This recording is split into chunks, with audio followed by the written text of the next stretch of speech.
هذا هو الأصل الرابع، وهو في بيان العلماء الحقيقيين ومن تشبه بهم. بيان العلماء الحقيقيين ومن تشبه بهم، لأن شيخ الإسلام لما خرج مع ظهور البدع صار يتكلم بالكتاب والسنة، ما كان يسأل في الأمة يقولون لا أنت ما عندك علم. من العالم؟ العالم فلان صاحب الطريقة، فلان المبتدع، فلان المحدث، فلان صاحب الفرقة الفلانية، يقولون لك هذا هو العلماء. فشيخ الإسلام جاء بهذا الأصل ليبين ماذا؟ ليبين صفات العالم الحقيقي الذي على الحق. قال رحمه الله تعالى: بيان العلم والعلماء والفقه والفقهاء وبيان من تشبه بهم وليس منهم. وقد بين الله تعالى هذا الأصل في أول سورة البقرة في قوله تعالى: يا بني إسرائيل اذكروا نعمتي التي أنعمت عليكم. ذكر المؤلف رحمه الله تعالى صفات ماذا؟ صفات العلماء بذكر الأدلة الدالة على هذه الصفات. قال الله عز وجل: يا بني إسرائيل اذكروا نعمتي التي أنعمت عليكم. هذه أول صفة لصفات العالم الحقيقي، توحيد، أن يعرف الله عز وجل وأن يعرف نعمته وأن يعرف فضل الله عز وجل عليه. أول أصل من أصول العالم الحقيقي إذا رأيته معتني بالتوحيد، هذا العالم الحقيقي. أما إذا رأيته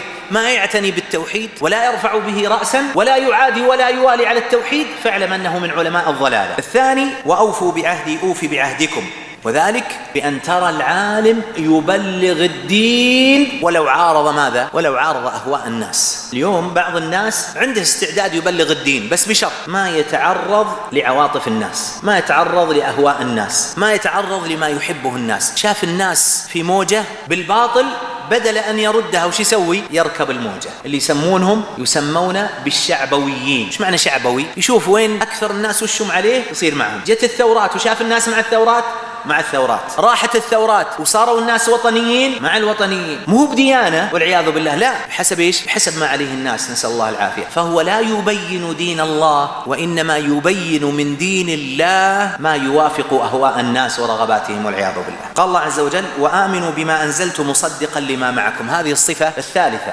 وهو اتباع الكتاب والسنة وما كان عليه سلف الأمة. ثلاثة عندنا في الإسلام مرتبطة. العالم الحقيقي هو الذي يصدر عن المصادر الحقيقية. العالم الحق هو الذي يصدر عن المصادر الحقيقية. الحق ما هي؟ كتاب والسنة وما أجمع عليه سلف الأمة. قال الله عز وجل: ولا تشتروا بآياتي ثمنا قليلا.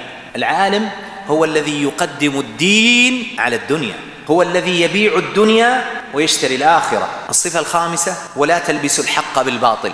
أول صفة التوحيد، هذه الصفة متعلقة بالسنة. لبس الحق بالباطل هو البدع. قال شيخ الإسلام: والبدع تجمع حقا وباطلا، لأنها لا يمكن أن تكون حقا محضا. لو كانت حقا محضا لكانت سنة، ولو كانت باطلا محضا لما اتبعها أحد.